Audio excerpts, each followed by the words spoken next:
Muy buenas noches a todos. Me da mucho gusto. Hoy vamos a hablar sobre el tema de el Teatro Nacional.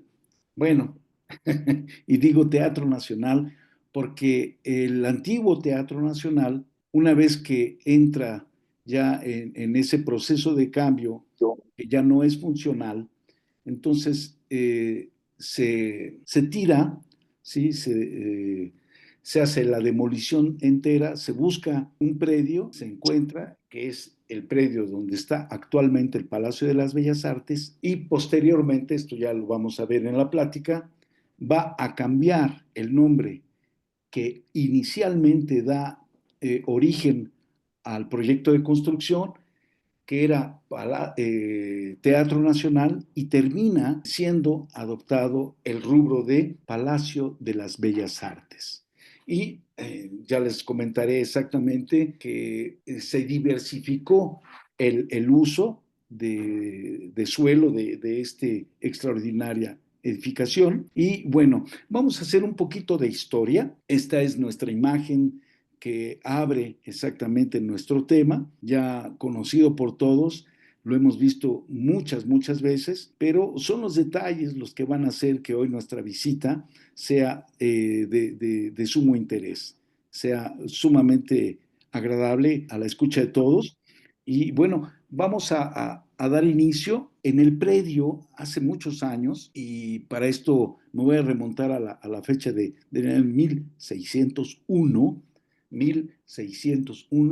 estaba edificado o se inició la edificación de un convento. Este convento estuvo consagrado exactamente a Santa Isabel, convento de Santa Isabel. Y esta edificación grande, por cierto, dura hasta el año de 1857, y este año pues nos dice algo que es histórico también, que es la desamortización de bienes eclesiásticos, es decir, los tiempos de reforma, sí, que es exactamente la confiscación de todos los bienes del clero hacia el gobierno. Entonces, existe, como ya todos sabemos, la exclaustración, salen todas las órdenes femeninas y masculinas de los conventos, son desalojados, y estos inmuebles son ocupados para diferentes tareas.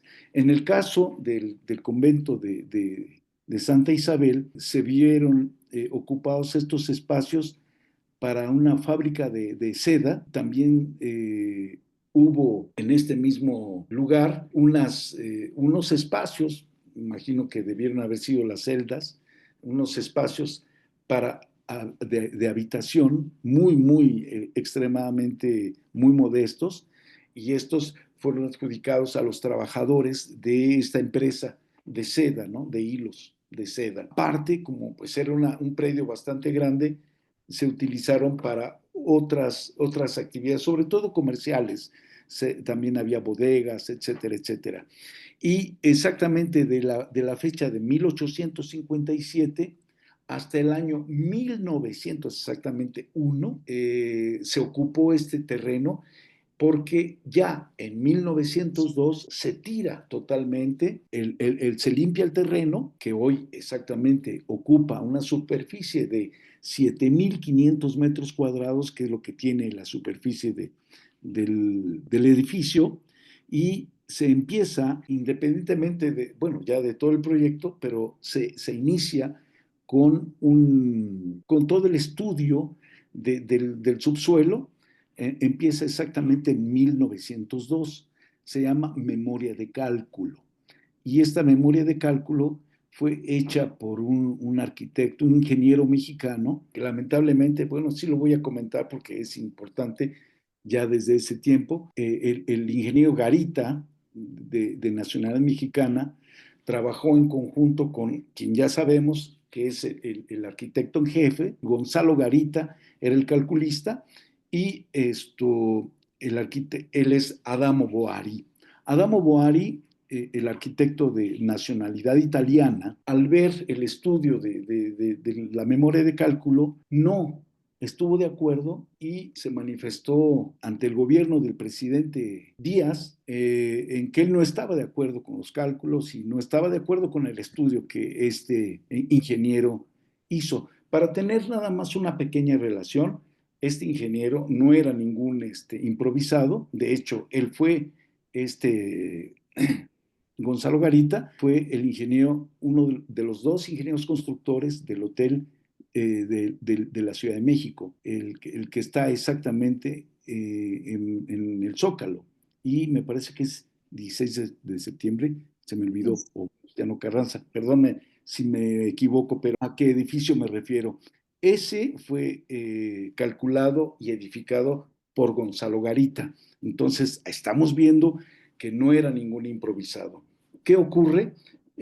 Adamo Boari dice, no estoy convencido de los estudios y rechazo definitivamente la memoria de cálculo y de manera, pues hoy lo podemos decir quizá demasiado arbitraria y a lo mejor falta de ética o demasiado en su beneficio, le dio, y ojo aquí bien interesante, porque todo lo demás que vino, la contratación del acero, a quien le dio todo la memoria de cálculo y construcción, se lo dio a una empresa norteamericana. Y esto, aquí viene quizá lo más penoso del asunto, es que el reporte dice que lo dio en directo, no hubo licitación. Incluso el contrato que él hizo con todos los maestros de obra, es decir, todos los extranjeros, porque hubo muchos mexicanos que no se conocen, hoy están olvidados, muchos fueron muy excelentes talladores de mármol, herreros, etcétera. Se les da, en este caso, el reconocimiento a todos los extranjeros que vinieron contratados por Adamo Boari.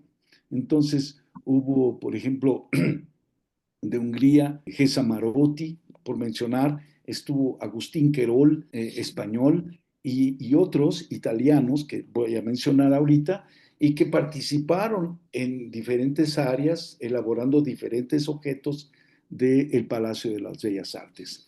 Pero lo que sí les puedo decir es que rechaza el trabajo del mexicano y se vierte directamente hacia el extranjero para hacerlos venir y hacer el trabajo que bien pudieron haber hecho nacionales. En fin, esa es una cuestión meramente, una observación a título personal, pero así lo dice la historia. Ni siquiera hubo licitación.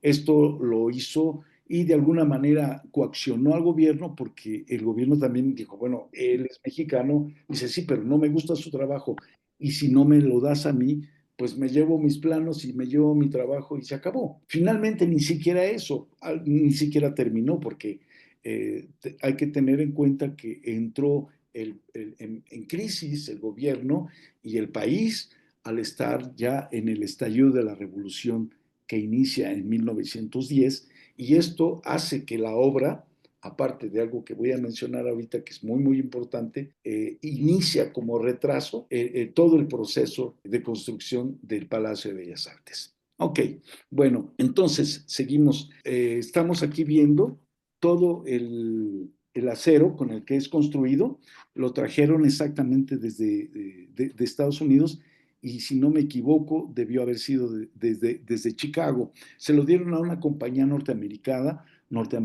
de nombre Milliken Brothers y esta misma empresa surte posteriormente también todo el acero para la construcción del Palacio Legislativo, que hoy conocemos como el Monumento a la Revolución. Así que se hizo directamente la contratación. Yo supongo que los contratos evidentemente no los hizo el gobierno, sino los hizo directamente él, ¿sí? Hicieron los tratos y él simplemente pasa la factura al gobierno mexicano. Pero aquí estamos ya viendo la utilización de un nuevo sistema de construcción que ya habíamos visto en México un poquito con anterioridad.